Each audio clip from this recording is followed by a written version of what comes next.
वही आपके लिए उचित है। क्यों? अध्यात्म के लिए 12वें भाव में अशुभ ग्रह जैसे मंगल हैं, शनि हैं, इनका बैठना उचित होता है। 12वां भाव शय्या सुख कहा गया है। जैसे हम 7वें घर का विचार करते हैं दाम्पत्य जीवन के लिए, लेकिन हम 7वें से छठा का यदि विचार करते हैं तो हमें स्पष्टता होती है कि इस व्यक्ति का जो दाम्पत्य जीवन है उस दाम्पत्य जीवन में किस प्रकार की परेशानियां इसे देखनी होंगी। ठीक है, वह बताता है वो। और 12वां भाव हमें क्या बताता है?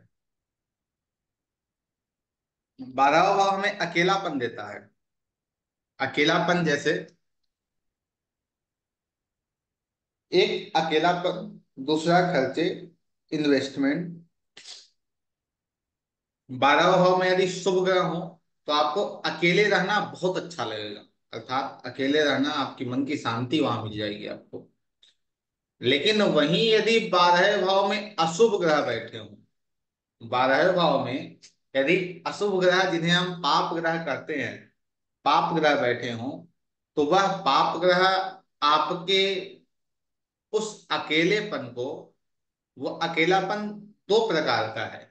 एक अकेलापन है जो आपकी निजी इच्छा है, आपकी स्वयं की इच्छा है कि मैं अकेले रहूं, मुझे अच्छा लगता है। यदि वहां शनि मंगल राहु केतु बैठ गया तो वहां आपकी निजी की इच्छा नहीं रहेगी। वहां हो जाएगा कि भाई साथ कोई नहीं है, इस कारण हमें अकेला रहना पड़ रहा है। एक व्यक्ति ऐसे अकेला रहता था, एक व्यक्ति जो है वो क्वारंटाइन होकर अकेले रहा। दोनों में अंतर है। तो 12वें में यदि अशुभ ग्रह बैठे हैं तो आपको क्वारंटाइन होकर अकेले रहना पड़ेगा। और जब 12वें में अशुभ ग्रह बैठते हैं तो वह इन चीजों को आपको देते हैं, क्योंकि 12वां खर्च है। और खर्च होने के कारण यह आपको निरंतर यह आपको निरंतर खर्चों में डाले रखता है। खर्च होगी तो आप परेशान होंगे। 12वां हानि है। और हानि के घर में यदि ऐसे प्लानेट गए हैं तो आपकी हानि वो कराएंगे, क्योंकि यह स्वयं हानि के कारण है। इन कारणों से व्यक्ति अध्यात्म की ओर बढ़ता है। जैसे हम लोग बोलते हैं ना कि यदि व्यक्ति का चौथा भाव खराब स्थिति में हो तभी व्यक्ति फौरन जाता है, तभी व्यक्ति विदेश जाता है जब उसका चौथा भाव पीड़ित अवस्था में हो। वैसे ही जब किसी व्यक्ति का 12वां भाव पीड़ित अवस्था में हो या 12वें भाव में शुभ ग्रह ना बैठ के अशुभ ग्रह बैठे हों, तभी उसे मोक्ष की प्राप्ति होती है। जैसे 8वें घर से हम विचार करते हैं कि व्यक्ति की मृत्यु कैसे होगी। यदि वहां का अधिपति मंगल है, यहाँ वहां मंगल बैठा है तो हथियार से होगी। यदि चंद्रमा वहां बैठा है तो शांति से होगी, जल से होगी। यदि वहां गुरु बैठा है तो व्यक्ति रात को सोएगा, सुबह पता चलेगा है ही नहीं, उसे कोई कष्ट ही नहीं हुआ। वैसे ही 12वें भाव में यदि अशुभ ग्रह बैठते हैं तो मोक्ष की प्राप्ति होती है। वो अकेलापन आपको देता है और वही अकेलापन आपको आगे ले जाकर एक ऐसे मार्ग पे खड़ा करता है जहां से आपको मोक्ष के रास्ते दिखने लगते। 12वें भाव को यदि आप देखेंगे तो 12वां भाव सबसे लास्ट में आता है, अंतिम अंत है वो। तो यह आपके अंत समय को भी दर्शाता है। आपके जीवन का जो अंत समय होगा वह कैसा होगा, वो जो 2 4 10 दिन आपके होंगे उसके बारे में भी आपको बखूबी बताता है। आप व्यय कहाँ करेंगे, अब खर्च करने का तात्पर्य देखिए, खर्च कहाँ करेंगे वो बताता है, आप इन्वेस्ट कहाँ करेंगे वो बताता है। यदि आपके कुंडली में 5वें भाव का स्वामी 12वें में गया है तो यह जो व्यक्ति है अपने पे खर्च करने में 10 बार सोचेगा, लेकिन 5वें का स्वामी 12वें में संतान के लिए कहेगा मैं दुनिया को लुटा दूंगा, जो है सब उसी के लिए। 7वें का स्वामी 12वें में गया है, वो कहेगा जो है वो सब जीवन साथी का ही है, पति या पत्नी का ही है। ऐसी उसके नेचर हो जाएंगे। तीसरे का स्वामी गया है तो जो है सब भाई का है। भाई के लिए, अपनी पत्नी के लिए, अपने बच्चों के लिए खर्च के लिए वो नहीं सोचेगा। जितना है वो ठीक है, खर्च करना है हमें। यदि आठवें का स्वामी वहां गया है, तो वह रहस्यों को जानने में जो खर्च हो सके उसे करने को तैयार है, वो करेगा।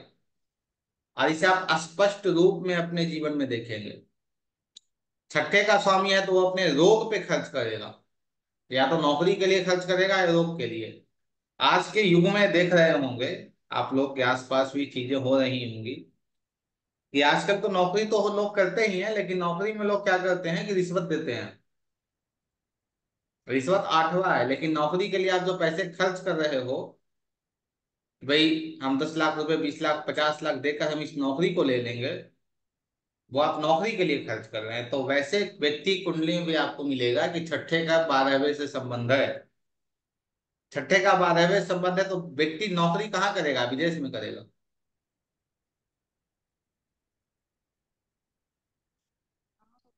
यह आपके नींद के बारे में भी बताता है। यदि यहाँ शुभ ग्रह बैठे हैं तो आपकी नींद अच्छी होगी।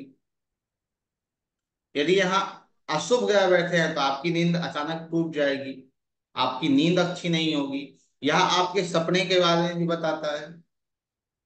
आपके जो सपने आ रहे हैं उसके बारे में भी यह आपको बताता है।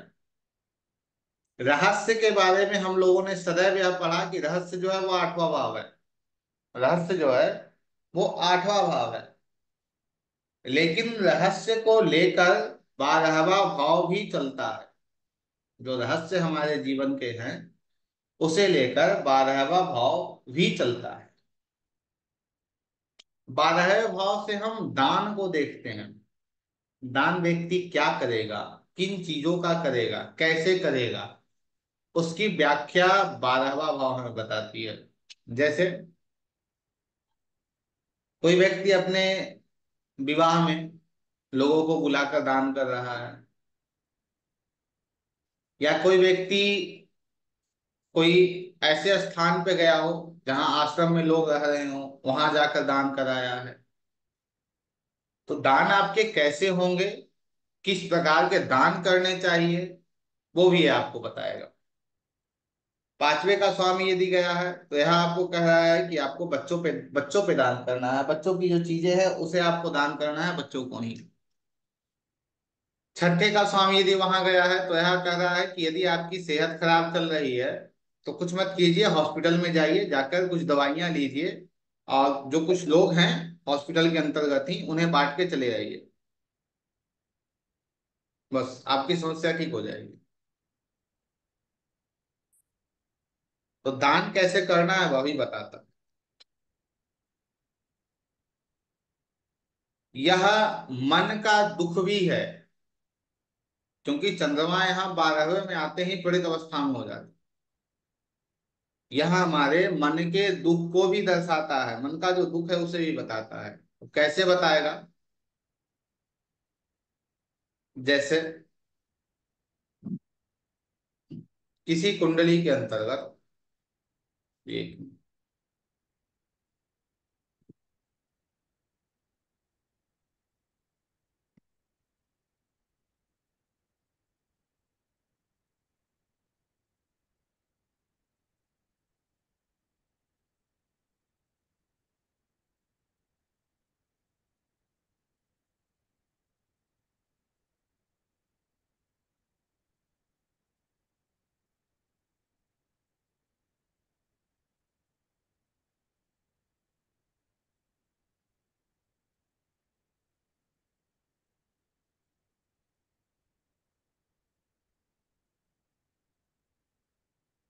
एक कुंडली आप लोगों को दिख रही है।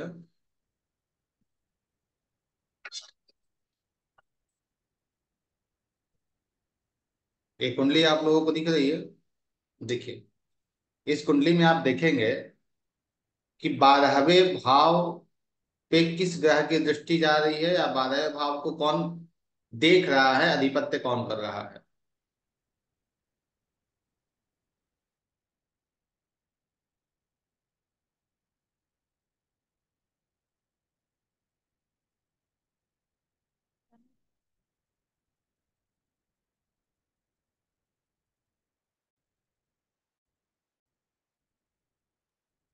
तो इस कुंडली में आप देखेंगे 12वें पे दृष्टि किसकी जा रही है? शनि की जा रही है। शनि कहाँ का स्वामी है? 7वें का और 8वें का स्वामी है। या देख कहाँ से रहा है? 6ठे से देख रहा है। तो इस व्यक्ति के जीवन में जो मन का दुख होगा वो ये 3 भाव को लेकर ही होगा। या तो ये व्यक्ति अपने मामा से दुखी होगा, या यह व्यक्ति जो है वो अपने ससुराल से दुखी होगा। मन का दुख है वो ससुराल होगा, या किसी प्रकार के कष्ट से दुखी होगा, या दाम्पत्य जीवन से दुखी होगा। अब जिनकी यह कुंडली है, यदि उन्हें ससुराल से दुख है तो वो बोलेंगे नहीं, क्योंकि कहीं पत्नी के हाथ से लग गई है तो समस्या हो जाएगा उनको। ठीक है। वैसे बता दीजिए किस प्रकार का दुख है, मन का दुख।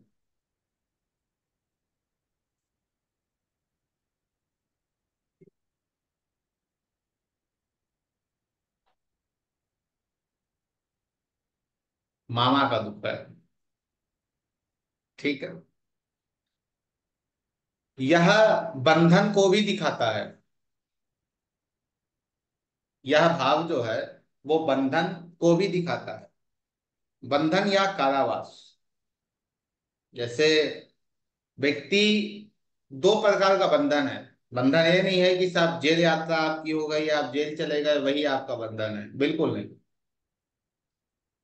बंधन आपका वो है जिस बंधन में आप किसी प्रकार से बंध गए हो। 12वां भाव मोक्ष है। 12वां भाव कहता है चीजों को छोड़ दो। लेकिन उसी में यदि हम बंध जाते हैं तो वो में हमारे लिए एक प्रकार का कारावास होता है, या वो एक प्रकार का जेल यात्रा होता है। जैसे आपकी कुंडली में यदि पंचम का स्वामी वहां गया हो, पंचम भाव का स्वामी 12वें में गया हो, तो आपका बंधन कहाँ हो जाएगा? आपका बंधन आपके बच्चे के ऊपर हो जाएगा। आप उसके मोह में बंध जाएंगे। अब मोह में बंधने के कारण क्या होगा, जो अभी हमने कुछ देर पहले बात कही थी वही मैं दोहरा रहा हूं। मोह में बंधने के कारण क्या होगा कि आप खर्च अपने ऊपर ना करके अपने बच्चे के ऊपर करेंगे, बच्चे के शिक्षा के ऊपर करेंगे। क्योंकि वहां क्या आपका आ रहा है? मोह आ रहा है, और आप एक बंधन में आ गए। तो ये आपको आपके जीवन के बंधन क्या हैं उसके बारे में बताएगा। आप किन चीजों से बंधे हुए हैं। और सबसे बड़ी बात, यह आपके, जो कहते हैं हम लोग ना कि दुखती नब्ज, दुखती नस जो आपकी है, आपकी जो वीकनेस है, आपकी जो कमजोरियां हैं उसके बारे में बताता है।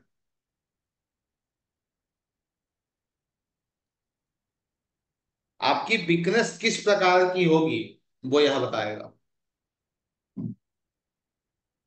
कैसी आपकी वीकनेस होगी यह बताएगा। पंचम का स्वामी यदि वहां गया है तो आपकी जो वीकनेस है, आपकी माँ है, आपकी प्रॉपर्टी है। 5वें का स्वामी यदि वहां गया है तो आपका संतान आपका वीकनेस है। आप संतान के बारे में इससे 10 मिनट बात कीजिए, इसके आंख से आंसू आ जाएंगे। 7वें का स्वामी है तो इसका जो जीवन साथी है वो इसका वीकनेस है, इसकी कमजोरी है वो, और उसे आपको ठीक करना है। और यह भी बता रहा है कि जब आप जाने लगेंगे, जब आपकी यात्रा होगी भगवत की, भगवान के मार्ग की यात्रा की जब प्रारंभ हो गया, अर्थात जब आपके जाने का समय आएगा, उस वक्त भी आपका सबसे ज्यादा अटैचमेंट उसी व्यक्ति से हो। उसी व्यक्ति को आप ढूंढने का प्रयास करेंगे, उसी व्यक्ति के साथ आप रहने का प्रयास करेंगे।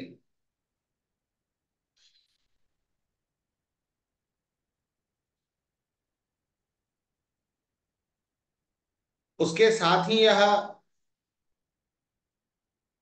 जैसे ऐसे व्यक्ति का जिसका नवम का स्वामी मान लीजिए एकादश में हो, तो ऐसा जो व्यक्ति है ना, उससे 2 मिनट आप बात कीजिए कि भाई क्या बताएं, भाग्य साथ नहीं दे रहा, ये नहीं कर रहा, वो नहीं कर रहा, देखिए इसका फिर होना फिर क्या होगा। रोना शुरू हो जाएगा इसका। तो यह आपके व्यय को दर्शा तो रहा है कि आपकी हानि किसकी हो रही है, लेकिन यह आपकी कमजोरियों को भी दर्शा रहा है। तो कमजोरियों को दर्शा कर यह कर रहा है कि आपको आपकी जो दुखती नब्ज है उसे आपको अपने कंट्रोल में रख लेना है, उसे बेहतर कर देना है। यह एक अलाइनमेंट है। यह पिता की संपत्ति को भी दर्शाता है। पिता की संपत्ति को भी यह हमें दर्शाता है।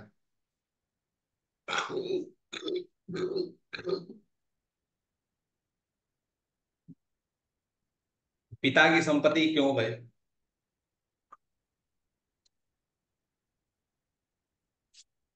नवम भाव से, या कौन सा भाव होगा? चौथा भाव होगा। चौथा भाव क्या है? प्रॉपर्टी है, वाहन है, जमीन है। तो पिता की संपत्ति के बारे में भी यही आपको बताता है। पिता की संपत्ति कैसी होगी? आप चार भाई हैं तो वो संपत्ति किसे मिलेगी, इसके बारे में भी वो बताएगा।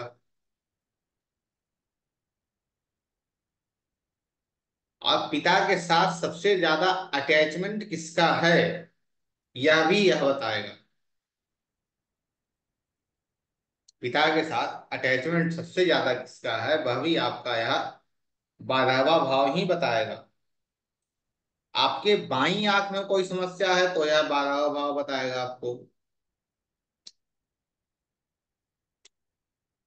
और सबसे बड़ी बात, यह आपके विवाह को चलाने में आपका सहायक होता है, क्योंकि यह आपका शयन कक्ष है, शैया सुख जिसे कहते हैं। जैसे दो व्यक्ति आपको दिखे आपके जीवन में, जिसे देखकर आप रोड पे या कहीं देख रहे हो तो आपको लगा भाई क्या बात है, कितने अच्छे कपल हैं, बहुत अच्छी स्थिति है इनकी, बहुत अच्छा चल रहा है। और उस व्यक्ति का यदि 12वां भाव खराब हो और 7वां बहुत अच्छा हो, तो उस व्यक्ति का रिलेशनशिप आपको घर के बाहर बहुत अच्छा दिखेगा, लेकिन जैसे ही आप उसके बेडरूम में जाएंगे तो बेडरूम की स्थिति ये होगी कि मैं तेरा सर फोड़ दूं, तू मेरा फोड़ दे। यही स्थिति बन जाएगी उसकी, यदि 12वां खराब हुआ तो। 12वां भाव इन सब के साथ साथ यह यौन संबंध को भी दर्शाता है। किस प्रकार के संबंध? जो विवाह से अलग हो, उसे भी यह दर्शाता है। अर्थात यह आपके निजी दोष जो हैं, आप में जो दोष हैं, उस भाव को लेकर यह भी दर्शाता है। आप लोगों को ध्यान होगा जब छठे भाव की बात हमने की थी, तो क्या छठा भाव? धारणा भाव। सातवें से छठा है। आपके दाम्पत्य जीवन की क्या धारणा है, क्या भाव है, वो आपको बता देगा। आप दाम्पत्य जीवन में कितने हैप्पी हैं, कितने खुश हैं, क्या स्थिति है, वो आपको 12वां भाव बता देगा। वहां शुभ ग्रह बैठे हैं, भोग विलास सब कुछ आपको मिलेगा। अशुभ ग्रह बैठे हैं, सब कुछ छोड़ के आपको मोक्ष देके चला जाएगा। इसलिए मोक्ष किसी को नहीं चाहिए, क्योंकि इस जीवन में लोग कहेगा अरे भाई ये तो जी लें, ऊपर कौन देख रहा है, कौन जानता है मोक्ष क्या है। आपकी मानसिक असंतुलन, आप मानसिक स्थिति आपकी कैसी है, उसके बारे में बताएगा ये। आपके जितने प्रकार के खर्चे हैं, कैसे हैं, सबसे ज्यादा आप कहाँ खर्च करेंगे, किन चीजों पे आपके खर्चे ज्यादा होंगे, कहाँ पे खर्च करने में आप अपने आप को रोकेंगे, वो सारी चीजें आपको बताएगा। यह भाव जो है वो गुरु का आश्रम है। गुरु का आश्रम अर्थात आप जब शिक्षा ग्रहण करने जाएंगे, स्कूल, हॉस्टल, बोर्डिंग स्कूल, जब आप वहां शिक्षा ग्रहण करने जाएंगे तो वो कैसा होगा, वहां पे क्या चीजें आपको मिलेंगी, वो सारा कुछ यह आपको बताएगा।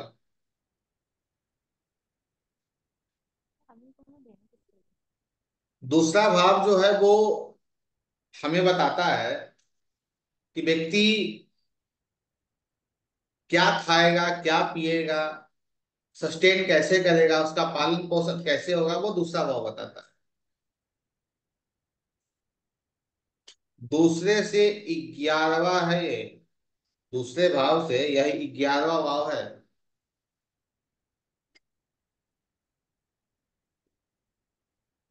एक बात और ध्यान में रखिएगा, जैसे 11 भाव है मैं बता दूं। यदि आपके कुंडली में 11वें भाव में कोई ग्रह बैठा हो ना, और वो अच्छी अवस्था में नहीं हो, अच्छे प्लानेट नहीं है, 11वें भाव के ग्रह की एक 11वें भाव में बैठे हुए ग्रह या 11वें भाव का एक और कारक है, वो है क्या? चीजों को मल्टीप्लाई कर देता है। यह चीजों को मल्टीप्लाई अर्थात वृद्धि का कारक है 11वां भाव, इसलिए वो लाभ देता है हमें।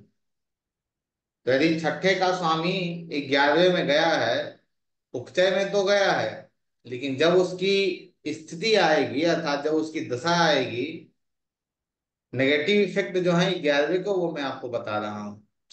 जब छठे का स्वामी जब 11वें में गया और जब छठे की दशा आ गई, तो यह आपके उन चीजों को मल्टीप्लाई कर देगा। मतलब रोग आपको आने थे 2 4, वो 10 11 दे के चला जाएगा। जिस कुंडली में छठे का स्वामी 11वें में दिख रहा है आपको, वैसी कुंडली में आपको कैंसर के भी चांस देखने को मिलेंगे। कैंसर में क्या होता है? सेल मल्टीप्लाई होते हैं। ये वृद्धि का कारक है। इसके साथ ही 11वें भाव में यदि दूसरे का स्वामी बैठ जाए, इसलिए श्रेष्ठ कहा गया है। बहुत अच्छा धन योग बताता है यह, क्योंकि यह आपकी धन की वृद्धि कर देता है। लेकिन 8वें का स्वामी यदि 11वें में चला जाए, तो यह आपकी कष्ट की वृद्धि कर देता है, यदि आप यूटिलाइजेशन में नहीं है तो। वैसे ही यह दूसरे का स्वामी दूसरे भाव से 12वां भाव जो है वो 11वां भाव है। हम क्या खाते पीते हैं उसके बारे में बताता है। 11वां भाव क्या है? दोस्तों का, लोगों का, समाज का। क्योंकि हम भोजन से देख रहे हैं, दूसरा भाव भोजन है, उसका भोजन है। मतलब क्या है इसका? मतलब यह है कि आप यदि 12वें भाव में कोई ऐसे ग्रह बैठे हों जो पाप ग्रह हों, वो तो आप व्यसन में भी जा सकते हैं। व्यसन अर्थात नशा करना, आप नशा भी करेंगे।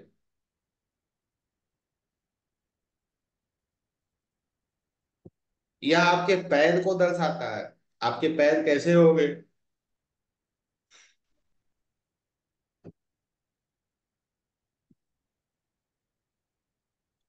अस्पताल, हॉस्पिटल, जेल यात्रा।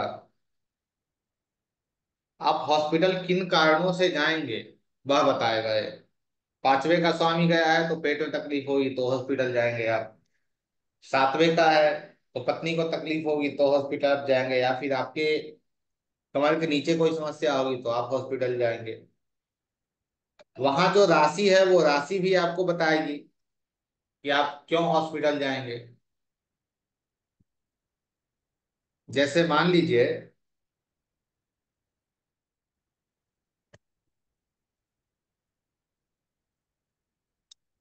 आपके कुंडली में मंगल जो है वो 12वें भाव में बैठ गया है। कर्क राशि की कुंडली है और मंगल 12वें भाव में बैठ गया है। तो 5वें भाव का स्वामी कौन हो जाएगा? 5वें भाव में कौन सी राशि आ जाएगी? वृश्चिक राशि आ जाएगी। आपको अपने गुप्त अंग के कारण, अपने प्राइवेट पार्ट्स के कारण आपको हॉस्पिटल जाना होगा। यदि कोई कुंडली मकर लग्न की है और उसमें मंगल 12वें में चला जाए, तो मकर लग्न की कुंडली में 12वें भाव का स्वामी कौन हो जाएगा? मंगल है। चौथे भाव का स्वामी कौन हो जाएगा? मंगल हो जाएगा। चौथे का स्वामी 12वें में गया है। चौथे भाव में राशि कौन सी आ जाएगी? मेष आ जाएगी। तो आपको सर संबंधित समस्या के कारण वहां जाना होगा, हॉस्पिटल जाना होगा। हॉस्पिटल अर्थात वहां कौन सी राशि आ रही है? तो राशि को भी पकड़ के आप इसका विचार करेंगे। ठीक है। जातक की मृत्यु मृत्यु के लिए हम किन किन भावों को देखते हैं? दूसरा भाव, सातवां भाव, 12वां भाव।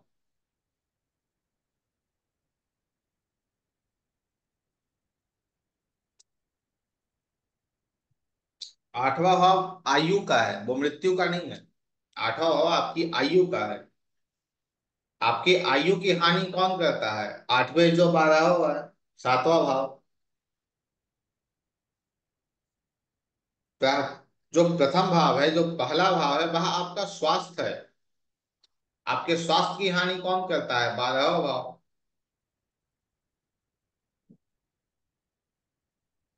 इस कारण ही सातवें, 12वें, दूसरे, इन तीन भावों को मृत्यु का कारक अर्थात मारक बताया गया है।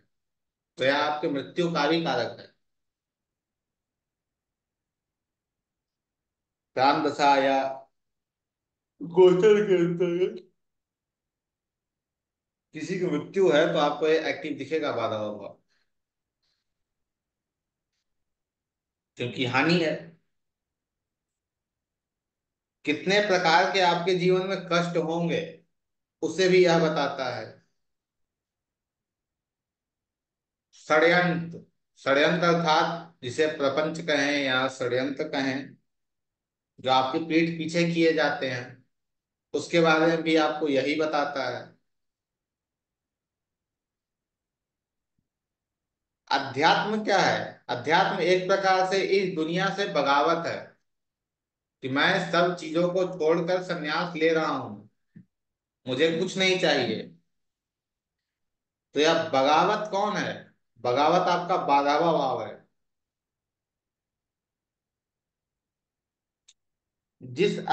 छठा भाव जो है, वो आपके अपराध को बताता है। आप कैसे, 6 प्रकार के शत्रु आपके जीवन में हैं: काम, क्रोध, लोभ, मोह, मद मत्सरिया ये।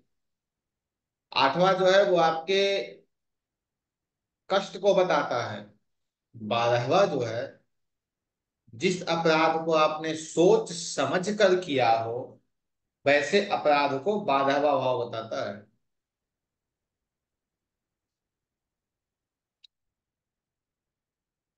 जो आप इन्वेस्ट करते हैं, कहाँ इन्वेस्ट करेंगे, किस प्रकार का इन्वेस्ट करेंगे, वो आपको बताएगा। या अलगाव का कारक है, अर्थात इसका स्वामी जहां चला जाए वह अलगाव कर देता है, अर्थात चीजों को बांट देता है। यह 12वें भाव के लिए आपने बहुत बार सुना होगा, योग और ध्यान। योग और ध्यान।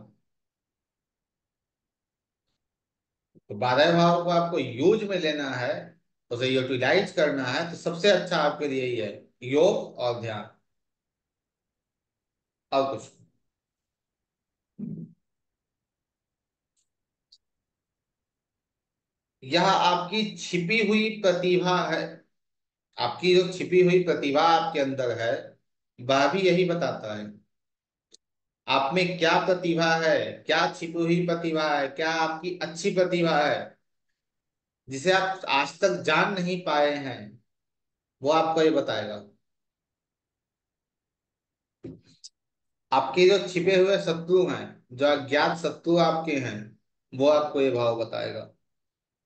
तो कुल मिलाकर यह कहा जाए कि जो कुछ आपने अर्जित किया है, उसका व्यय का ज्ञान हम इस भाव से करते हैं, अर्थात जो भी हमने अपने जीवन में पाया।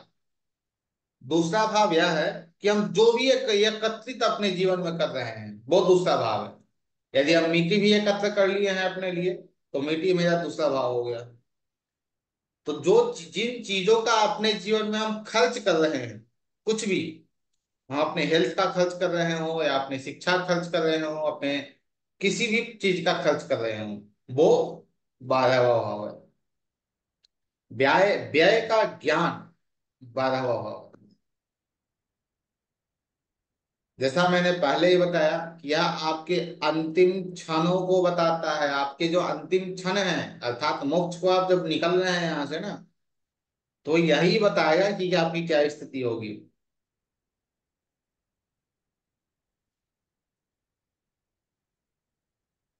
यह आपकी कमजोरी के साथ साथ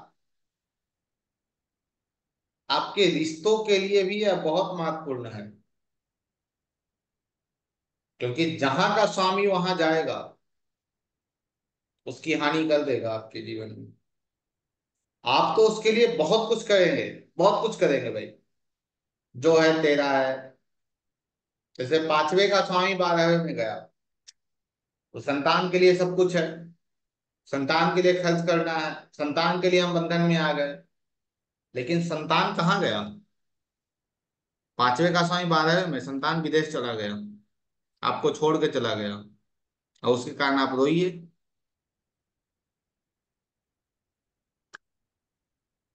तो यह रिश्तों के लिए बहुत महत्वपूर्ण होता है, यह भाव खासकर। इस भाव के जागृति की यदि हम बात करें, तो जैसे सप्तम भाव के कोई भी प्रकार से सप्तम भाव पीड़ित है, तो भगवान शिव की उपासना कीजिए, बहुत अच्छा आपके लिए है। वैसे ही यदि सब 12वें भाव में कोई भी ग्रह बैठे हों, तो भगवान हनुमान की उपासना कीजिए। कोई भी ग्रह, किसी भी ग्रह को आपको ठीक करना हो, हनुमान की उपासना कीजिए। क्योंकि यह जो भाव है वो भक्ति योग को बताता है। भक्ति योग का ज्ञान भी हमें 12वां भाव देता है। तो भक्ति योग कौन है? भगवान हनुमान है।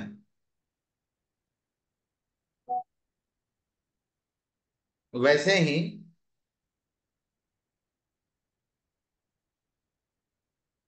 ऐसे व्यक्ति को आप यह भी कहेंगे कि भैया जन्मजात पागल है,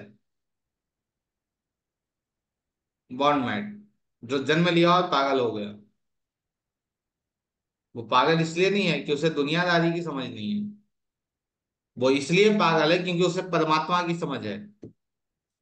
उसे सिर्फ परमात्मा चाहिए, वो इन चीजों से उसे कोई मतलब नहीं है। तो आज तक तो हमने पढ़ा धन कहाँ से आएगा, ये चीजें कहाँ से होंगी, क्या होंगी, उसकी तो चर्चा हमने की ही। आज थोड़ा हम समझने का यह प्रयास करते हैं कि यदि कोई ग्रह 12वें भाव में बैठा हो, तो हम अपने अध्यात्म की जागृति कैसे करेंगे। अध्यात्म का जो सफर है, उसे हम कहाँ से शुरू करेंगे? सबसे पहले यदि यहाँ सूर्य बैठा हो, सूर्य आत्म कारक है, सूर्य जगत की उत्पत्ति का कारक है। तो यहाँ सूर्य बैठे हैं, तो आपका आत्मा ही अध्यात्म के लिए है। आप स्वयं मोक्ष के लिए आए हैं, आपको मोक्ष ही चाहिए। और वो अध्यात्म का ज्ञान आपको कहाँ से मिलेगा? सूर्य कौन है? सूर्य पिता है, सूर्य भगवान श्री राम है। आप श्री राम से जुड़ जाइए, आपको आपके आत्म का बोध हो जाएगा। आत्मज्ञान क्या है, अध्यात्म क्या है, आप अपने आप को कैसे जान पाएंगे, उसका बोध आपको ये करा देगा। कौन कराएगा?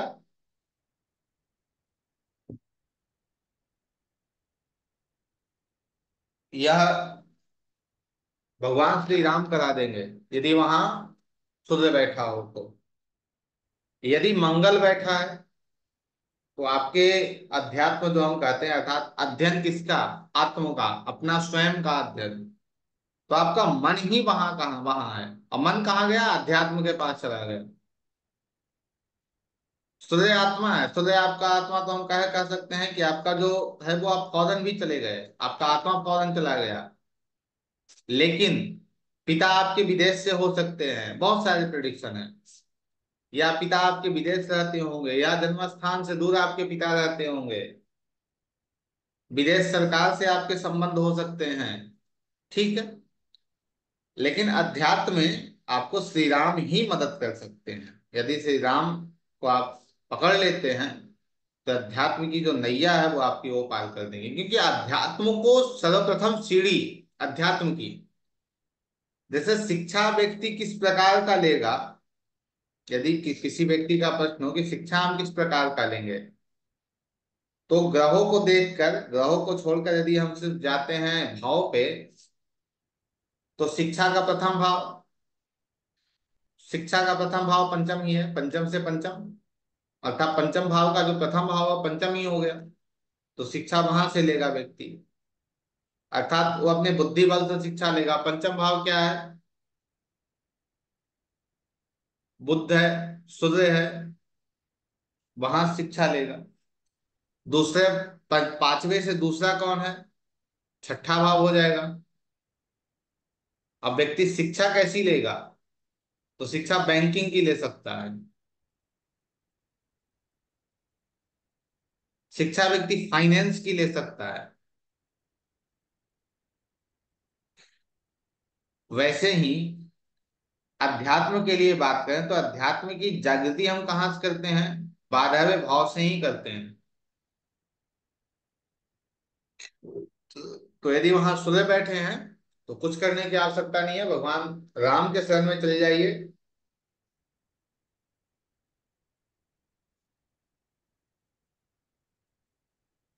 यदि वो चौथे के स्वामी होकर सूर्य वहां गए हैं तो माँ गायत्री के शरण में चले जाइए, आपको सारी चीजें मिल जाएंगी। सारी की सारी चीजें मिल जाएंगी जो भी आपको चाहिए अध्यात्म के अंतर्गत, वो ला के भगवान दे देंगे आपको। आपको उसके लिए भागने की आवश्यकता नहीं है। चंद्रमा यदि है तो माँ है। सबसे पहला अध्यात्म का ज्ञान आपको कौन देंगे? माँ देंगी। प्रथम गुरु माँ होती हैं। उसके साथ ही आप किसके पास जाइए? भगवान श्री कृष्ण के पास जाइए। भगवान श्री कृष्ण के पास चले जाइए, आपको अध्यात्म की जागृति मिल जाएगी। बहुत सारी चीजें मिल जाएगी आपको। श्री कृष्ण का मंत्र जप आप कर सकते हैं। दूसरा एक बात और है कि यदि आपके 12वें भाव की पीड़ा चल रही है, 12वां भाव को बहुत ज्यादा परेशान कर रहा है, 12वां भाव की दशा आपके जीवन में चल रही है, आप अपने जीवन में बहुत ट्रबल देख रहे हैं, कुछ मत कीजिए। यदि वहां सूर्य बैठा है, सूर्य का संबंध है, या तो अयोध्या या रामेश्वरम जाइए, भगवान का दर्शन करके चले आइए, आपकी समस्या ठीक हो जाएगी। निश्चित समस्या ठीक हो जाएगी।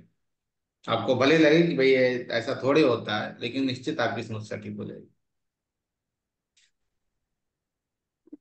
या फिर चले जाइए आप गायत्री पीठ, हरिद्वार शक्ति कुंज, आपकी समस्या ठीक हो जाएगी। 2-4 दिन रहिए, वहां चले आइए, आप ठीक है।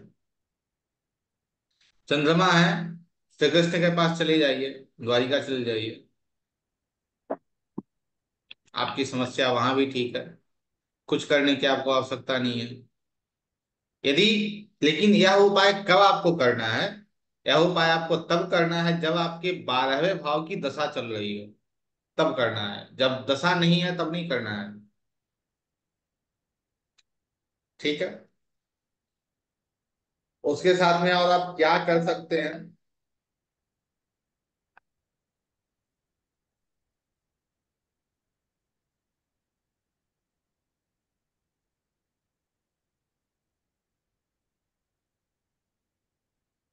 यदि मंगल है वहां बैठे हुए, तो सबसे पहले आप अपने जड़ के पास जाइए। जड़ के पास जाने का मतलब क्या है हमारा? जड़ के पास जाने का मतलब यह है कि सीधा आप अपने कुल देवता के पास चले जाइए, आपको अध्यात्म की जागृति हो जाएगी।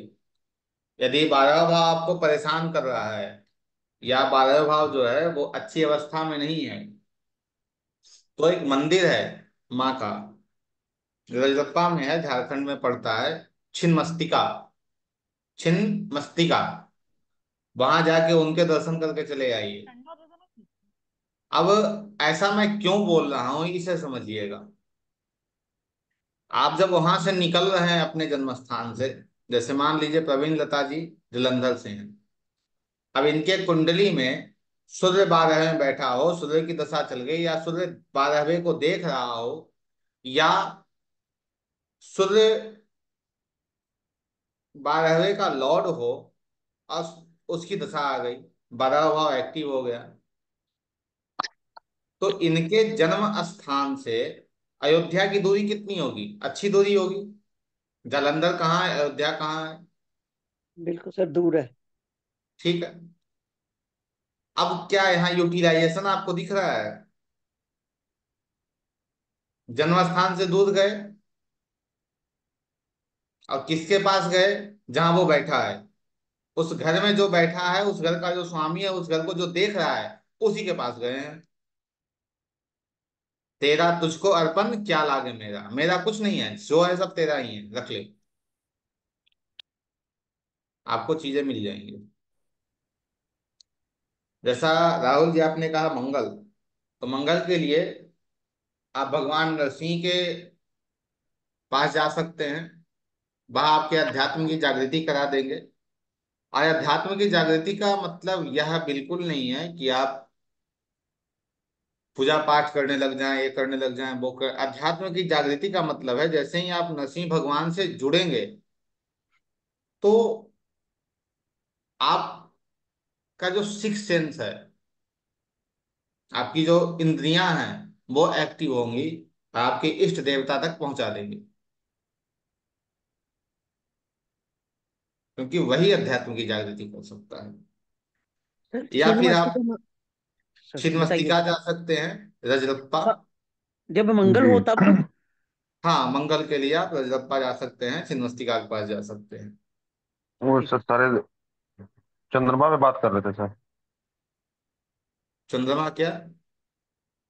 चंद्रमा के बाद, जैसे अभी सूर्य मंगल चंद्रमा। हाँ, सूर्य हो गए, मंगल हो गए, चंद्रमा हो गए। तो चंद्रमा के लिए आप भगवान श्री कृष्ण के जन्म स्थान पे चले जाइए, वहां दर्शन कर चले आइए, और श्री कृष्ण से जुड़ जाइए। बुद्ध, यदि बुद्ध वहां है, तो आप बद्रीनाथ चले जाइए। वहां उनके दर्शन आपके लिए श्रेयस्कर है। और साथ ही यदि बुद्ध है, तो नारायण से जुड़ जाइए, वो आपके लिए श्रेयस्कर है। क्योंकि इसलिए वो श्रेयस्कर हो रहा है आपके लिए, बुद्ध का वहां होना। बुद्ध वहां है तो वहां भगवान विष्णु आ गए। भगवान हम्म, भगवान विष्णु के आप जन्म स्थान, भगवान विष्णु का जो है वो बद्रीनाथ है। और बद्रीनाथ जाकर भगवान विष्णु का दर्शन करके आप आ सकते हैं। मैं आपको क्या बताऊं, मैं अपने जीवन की बातों को आपको बता रहा हूँ। हम्म, गंगा स्नान राहु की दशा में, तीर्थ यात्रा 12 भाव में बैठे ग्रह की दशा में या राहु की दशा में, आपके जीवन में वो बदलाव ला देगा जो आपके जीवन में कभी बदलाव नहीं आया हो।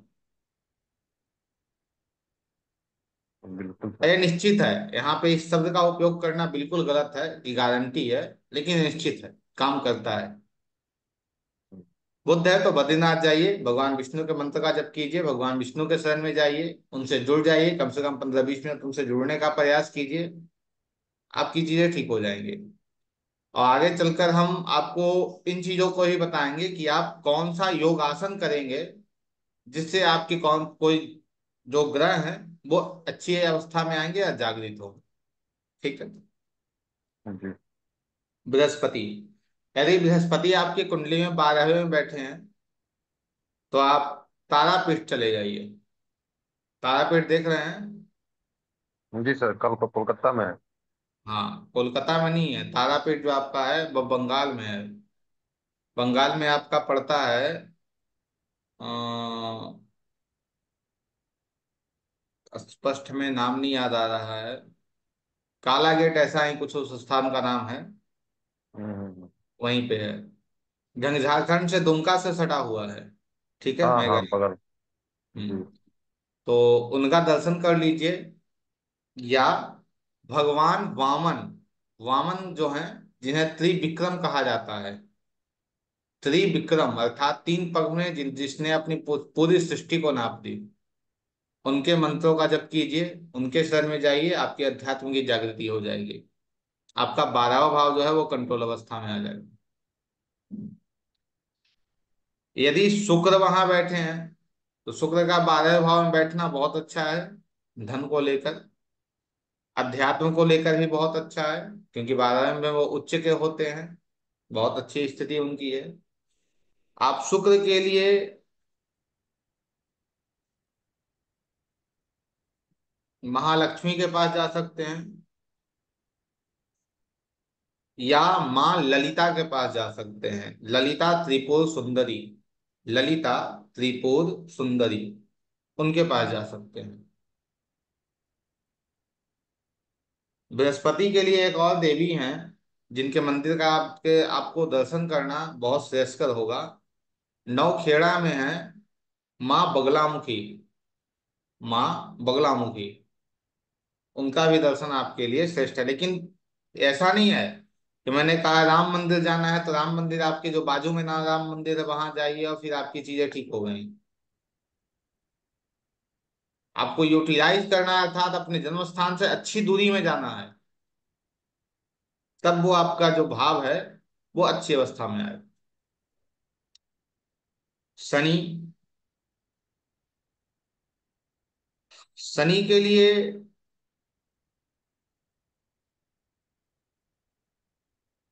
माँ काली के पास जाएंगे, और काली के लिए सबसे अच्छा जो है वो कलकत्ते वाली काली है। काली घाट चले जाइए, कलकत्ता जाकर उनका दर्शन कीजिए, माँ काली के आवाज ही मंत्र कट का गया। जप कीजिए। जी। महाकाल। तो आवाज कट गया था सब। हाँ, माँ काली का दर्शन कीजिए, काली घाट जाइए, कलकत्ता जाइए, बहुत हद तक चीजें आपको जो है वो मिल जाएंगी। ठीक है। या आप भगवान कुर्म देवता का भी आप उनके शरण में जाकर भी आप अपनी चीजों को बेहतर कर सकते हैं, अध्यात्म को प्रारंभ कर सकते हैं। और सबसे बड़ी बात यह है, एक चीज और आपको, जो देवताओं के बारे में हमने बात की, उन देवता का चित्र सामने रख के उन देवता का चित्र सामने रख के आप उनकी ध्यान भी कर सकते हैं। आप उनका ध्यान भी आपके लिए श्रेयस्कर होगा, बहुत बेहतर होगा। ध्यान कीजिए, वो अच्छा है, वो भी काम कूर्म करेगा। देवता। कूर्म देवता मतलब जो कच्छप अवतार था। हाँ हाँ, कच्छप अवतार ही, जो भगवान विष्णु का जो कच्छप अवतार है, उसे ही कुर्म देवता कहा गया है। तो भगवान कच्छप के भी मंत्र हैं, उनके भी चित्र हैं, उनके भी पूजन पद्धति है, तो उनसे जुड़िए। और यदि हम बात करें इनके लिए किसी धर्म स्थान की, तो आप काली घाट चले जाइए, आपके लिए अच्छा है, आप दर्शन करके चले आइए। या महाकालेश्वर चले जाइए, दर्शन करके चले आइए, वो भी आपके लिए, शनि के लिए बहुत अच्छा है। महाकालेश्वर, काली घाट। सूर्य के लिए आप रामेश्वरम चले जाइए, या अयोध्या चले जाइए। चंद्रमा के लिए भगवान श्री कृष्ण के पास चल जाइए, या भगवान सोमनाथ के पास चल जाइए। सौराष्ट्र देश में जो है सौराष्ट्र सोमनाथ हमका श्रीशैल मल्लिकार्जुनम। राहु की बात करें, यदि राहु आपके 12वें भाव में बैठे हैं और आपको अध्यात्म की जागृति करनी है, अर्थात उस भाव को आपको जागृत करने की अवस्था है, आवश्यकता है, तो भगवान वराह हैं, भगवान वराह, आप भगवान वराह से जुड़ सकते हैं, और उनसे जुड़कर भी आप उनसे जुड़कर भी आप एक कर सकते हैं, अध्यात्म की जागृति कर सकते हैं। या माँ दुर्गा से, जो दुर्गति को हरती हैं, उन्हें भी आप यूटिलाइज कर सकते हैं, वो भी आपके लिए बेहतर है। ठीक है। अब आते हैं इनके लिए यदि, एक तो माँ दुर्गा हो गई, किसी शक्ति पीठ की बात इनके लिए की जाए तो महाकालेश्वर ही इनके लिए भी रहेगा, महाकालेश्वर राहु चले के जाइए। या राहु के लिए। हाँ, या छिन्नमस्तिका चले जाइए, या छिन्नमस्तिका रजरप्पा में जो है, या आप महाकालेश्वर चले जाइए राहु के लिए। अच्छा बहुत अच्छा उपाय है। केतु के लिए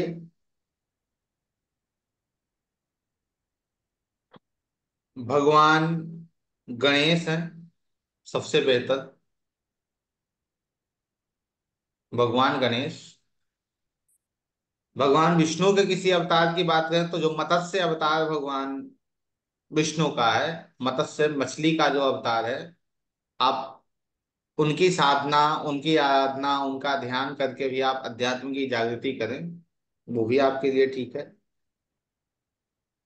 यदि हम बात करें इनके लिए किसी शक्ति पीठ की या किसी ऐसे स्थान की,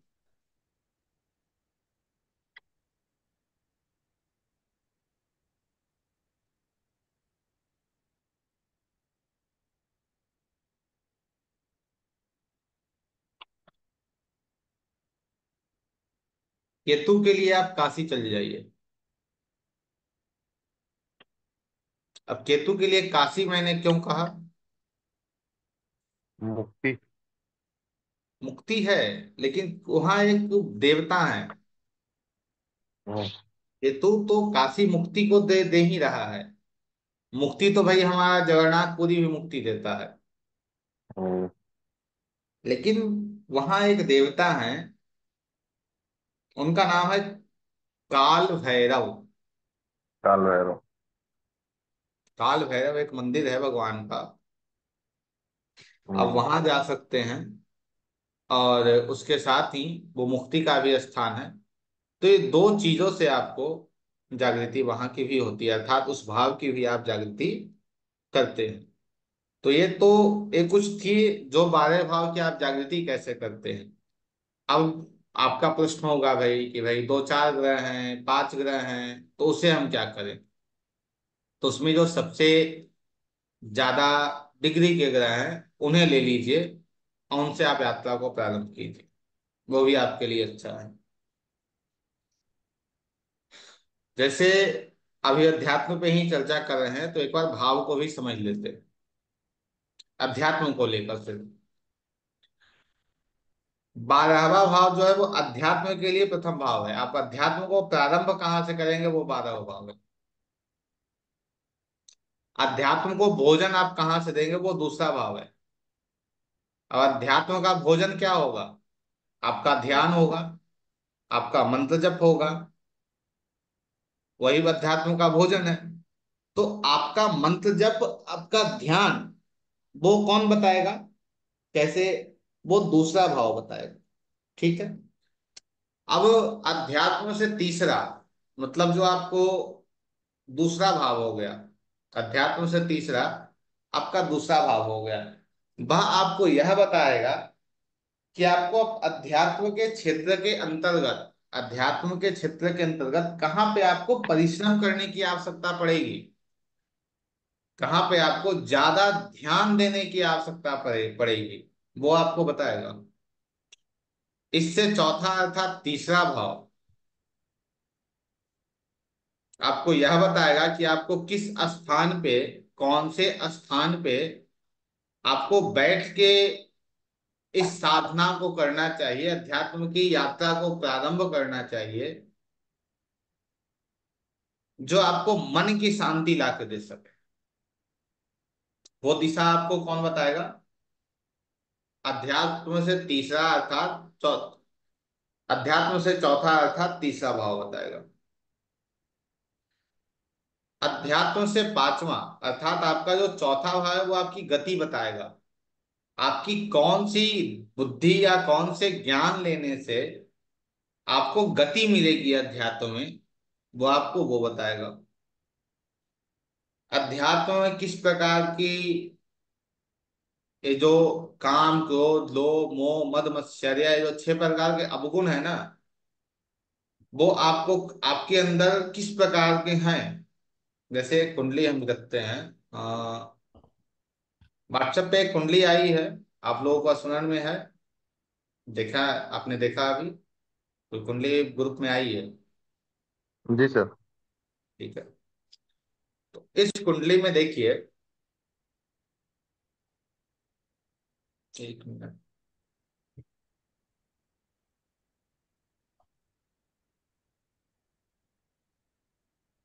यही कुंडली है ना?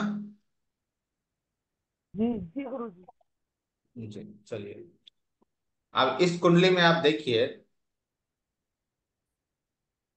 वहां कौन कौन बैठा है।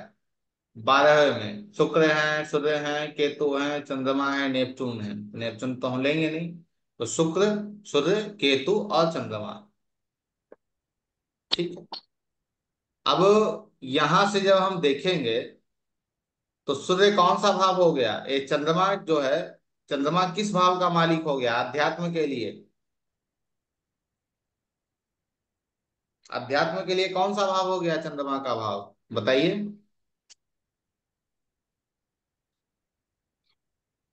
कर्म हो गया। तो अध्यात्म कर्म। को प्राप्त करने के लिए किस प्रकार के कर्म इन्हें करने होंगे, वो कौन बता रहा है? वो नौवा भाव इनका बताएगा, और उसका स्वामी वहां गया है। तो अध्यात्म के प्रति इन्हें कर्म कैसे करने होंगे? वहां बैठा कौन है? गुरु बैठा है। संतों के तरह, पंडितों के तरह, ब्राह्मण का कर्म, गुरु का कर्म क्या है, वह कर्म इन्हें करना होगा, तो इन्हें अध्यात्म के कर्म अच्छे से कर पाएंगे। तो ये उस भाव की जागृति कर रहे हैं।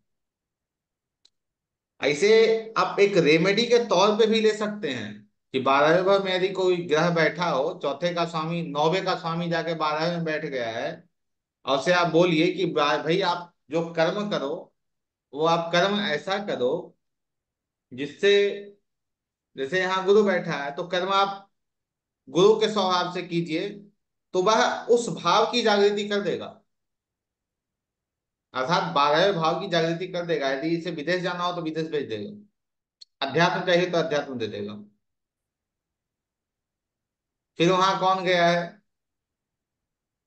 10वें का स्वामी, अर्थात अध्यात्म से ही 11वें का स्वामी गया है। अभी 11वें का स्वामी क्या है? वृद्धि का कारक है। 11वां भाव क्या है? वृद्धि का कारक, तो वृद्धि का कारक वहां गया है। इनके अध्यात्म में वो वृद्धि करा देगा। इनके अध्यात्म में वो वृद्धि कराएगा, लेकिन कैसे कराएगा? वहां बैठा कौन है? वहां मंगल बैठा है। तो आप मंगल कहेंगे, मंगल ऊर्जा है, मंगल जो है वो ये है, वो है, ऐसा है, वैसा है, वो सब है मंगल। लेकिन मंगल अध्यात्म को लेकर देखें हम,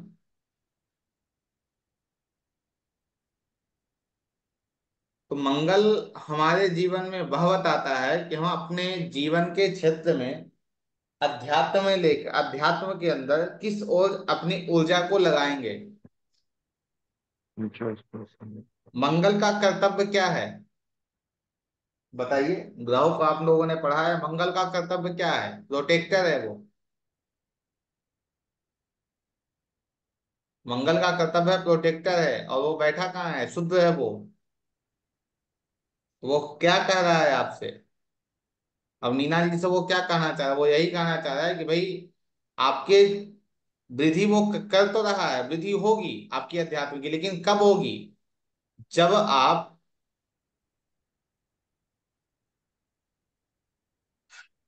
मंगल से जुड़े हुए, जैसे अपने ऊर्जा को यदि आप प्रोटेक्ट करने में या सेवा में लगा रहे हो, तो यह आपके उस भाव अर्थात अध्यात्म की जागृति कर देगा। फिर वहां शुक्र गया है। शुक्र कहाँ का स्वामी है? 7वें का स्वामी है, और उस भाव का ही स्वामी है। अब अध्यात्म से यदि हम जाएंगे यहाँ, तो 7वां भाव कौन सा भाव हो जाएगा? 8वां हो जाएगा। सत्य। हम्म। 8वां। अब यह बता रहा है कि इन्हें कैसे करनी है, अर्थात इन्हें कैसे करना है इन चीजों को। 8वें भाव के बारे में हमने जब बात की थी, तो हमने कहा था 8वां समाधि है। तो इन्हें सबसे ज्यादा सहायता इन्हें ध्यान और समाधि के लिए नहीं होगी, तो इन्हें इनकी अध्यात्म की जागृति हो जाएगी। गुरु जी आपने सही बोला, ये व्यक्ति विदेश में ही रहती है। क्या? ये जो जिसकी कुंडली है वो विदेश में रहते हैं, विदेश में ही रहती है। हम्म। तो मेरे कहने का तात्पर्य है कि ऐसा जो कुंडली आप देख रहे हैं, या फिर जो भी कुंडली आपके पास आ रही हो, या आपकी स्वयं की कुंडलियां हो, तो इसके अंतर्गत भी आप ऐसे लेके बहुत अच्छे से अध्यात्म की जागृति कर सकते हैं। कोई प्रश्न हो तो बताइए। सर एक बार जैसे कि आपने पांचवें तक बताया था, चौथे तक, एक बार इसको पूरा बता देते हैं सर, 12वें भाव तक अध्यात्म का। ठीक है। तो पांचवा जो है वो 12वें से पांचवा कौन सा भाव हो गया? 12 से पांचवा चौथा भाव। 12वें से पांचवा चौथा भाव हो गया। नहीं नहीं, 12वें से चौ, चौथा भाव तक हम गए थे, जैसे अच्छा। 12वें से। छठा, हाँ, छठा भाव। जैसे यह 12वें से आपने 12वें से छठा हो गया। ठीक है। दूसरा हम तीसरा बताया था, चौथा बताया था। ठीक है, ठीक है। हम चौथे भाव तक गए थे, अर्थात गति तक गए थे। ठीक है। गति तक।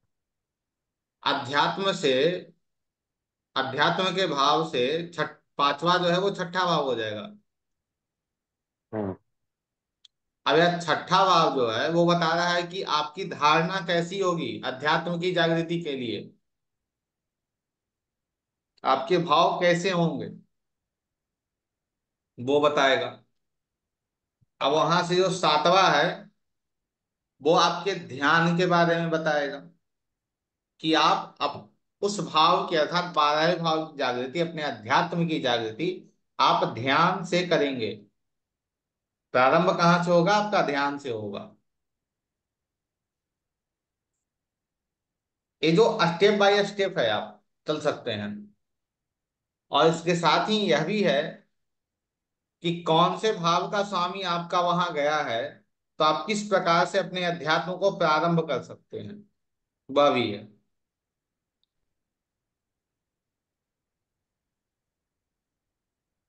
अब आपकी कुंडली में, अर्थात उस भाव से ही, अभी हमने बात की छठे का स्वामी, अब धारणा हो गया, ध्यान हो गया। अब उस भाव से जो आठवां भाव होगा, 12वें भाव से जो आठवां भाव होगा, अर्थात सातवां भाव, तो हम्म उसके लिए आपको समाधि की आवश्यकता पड़ेगी। तो सरल व्यक्ति तो समाधि ले नहीं सकता है। सरल व्यक्ति समाधि के क्षेत्र में जा ही नहीं सकता है। तो उसके लिए क्या उपयुक्त है, वो क्या करे?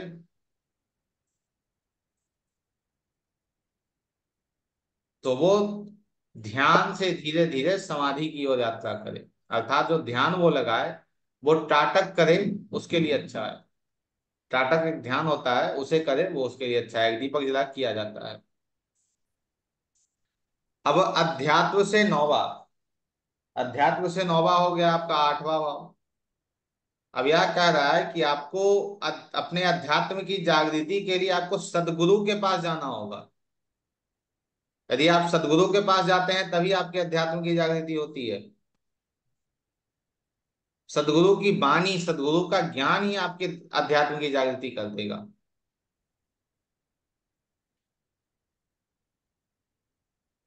अब पुनः आइए अध्यात्म के भाव से 10वें भाव पे। अध्यात्म के भाव से 10वां भाव जो है कर्म है। तो यह बता रहा है कि आपको कैसे कर्म करने होंगे जिससे आपके उस भाव की जागृति होगी। अब वो कौन बताएगा? जो वहां बैठा होगा। जैसे इनके कुंडली में गुरु बैठा है, तो संत ऐसे आपको कर्म करने होंगे, तो आपको उस भाव की जागृति आप कर सकते हैं। एकादश भाव जो है, अध्यात्म से जो एकादश है, उसे वैराग्य कहा गया है। उसे वैराग्य कहा गया है। तो वैराग्य ये बिल्कुल नहीं है कि भाई चुट्टा कमंडल हाथ में ले लेना है और चल देना है कि भाई मेरा कोई नहीं, ना तू हमारा मैं तेरा। चलो, चल दिए, बिल्कुल नहीं है। व्यक्ति गृहस्थ जीवन में भी वैराग्य का जीवन जीता है। जैसे भगवान राम तो चले गए वनवास वैराग्य का जीवन जीने के लिए, लेकिन भगवान राम के भाई भरत राजमहल के पास अपने राज्य में ही रह के वो एक योगी का जीवन जिए, एक बैरागी का जीवन जिए। और वैराग्य मतलब त्याग है, जो है वो ले जाओ, वो वैराग्य है। तो आपके उस भाव की जागृति कर देगा। अब अध्यात्म अर्थात अध्यात्म से 12वां क्या है? त्याग है, छोड़ दो चीजों को। तो आपके उस भाव की जागृति करा देगा। तो ये जो 12 भाव हैं अध्यात्म से लेकर, आप वैसे उसकी जागृति कर सकते हैं। और मैं यह अच्छे से आपको कह सकता हूं कि यदि आप इसका किसी भी प्रकार से इसे आप कर रहे हो, किसी भी प्रकार से आप इसे करें, तो यह निश्चित है आपके 10 से 15 दिन में आपके जीवन के अंदर यह इफेक्ट देना शुरू कर देगा। और इसे आप कभी भी कर सकते हैं। जो हमने बात की देवता को लेकर कि भाई, कि यदि इसकी दशा होगी तो कहाँ जाना है या किस देवता के पास जाना है, कहाँ जाना है उसके बारे में। लेकिन किस देवता का ध्यान करना है, किस देवता की पूजा करनी है उस भाव की जागृति के लिए, उसके लिए आपको कुछ करने की आवश्यकता नहीं है। आप दशा की आवश्यकता नहीं है कि दशा हमारे जीवन में कब आएगी या क्या उसका संबंध होगा, कुछ नहीं। आप सीधा इस कार्य को कर सकते हैं। ठीक है, कोई प्रश्न हो तो बताइए। नहीं सर, वही वही जो अभी आपने लास्ट में बताया वही पूछना चाह रहा था। ये जी। तो चाहे तो आप ऐसे भी उसकी पूजा पाठ करके उसको जागृत कर सकते हैं, उस भाव को। हाँ हाँ, बस ये निश्चित। है कि उनसे हमेशा जुड़े रहना होगा। जी। यदि आप उनसे हमेशा जुड़े रहते हैं तो भी वो भाव हमेशा जागृत रहेगा।